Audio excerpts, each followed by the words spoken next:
Jerusalem? Ngayong istinod. So ngayon, kasi noon, naging niyo.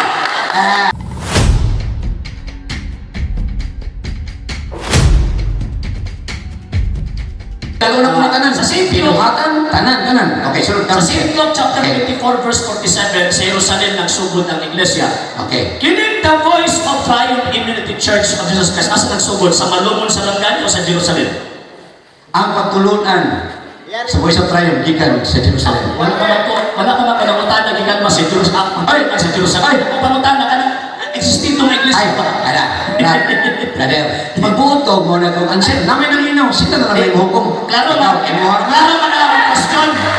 Pastor. Islam, Klaro ba na ang question? Ayaw na lang pangutana na ikaw may bubuot sa tubag. Wala man ko namutan na kapag nagbuo sa tubag. Di ba? Sige, di ba? Inalis ako. Teka sir, answer na ko. Pagtanaw ni mga mali, tingnan na ko nga. Mali. Dili sir. Ano sir, simple, di ba?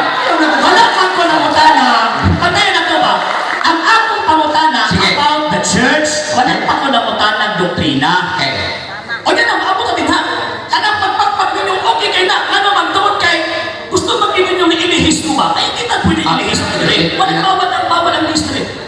Ang akong tawag inyong pamutana, ay narehistro man ang inyong tawag inyong pundo. Sa Biblia, si Jerusalem nagsugod ang pundo. Mapapanood ko na pagtuloy ng pastoran. Kining inyo, sumala sa record sa Security Success Commission, nagsugod sa Malumon, Sarangani Province. Ano sa nahitabo nga ang Malumon, Sarangani Province na himong Jerusalem? Ngayong istinod. So ngayon, kasi noon, naging niyo. Okay. Next question. Muhammad na. Next question. Ikaw may Ikaw ang tubag, ikaw na yung sinuod. No problema. Sige lang. Sige. Ano yun mo? Sunod. Paristro. Sunod. Di ka magparehistro. Pastor, kung tawag ito magparehistro ka, kung magparehistro ka, pag-actually mo dito sa tawag ng Security Success Commission, niadto ba ka dito sa mga opisina ang magmami o ang magparehistro sa imong pundo?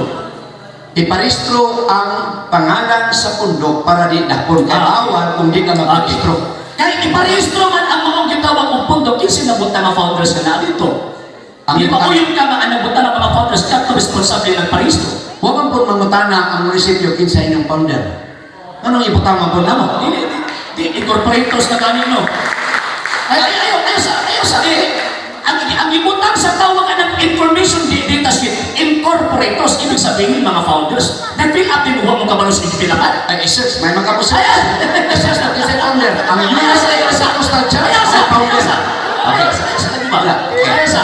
So, buti pasabot PI, nag-fill up tayo ng form na huwag mong kasabot sa mga terminong gigamit sa Security Success Commission. Perting sa buta. Sabot. Kanang word ni incorporated pastor, o yun ka nga muna originator na founder.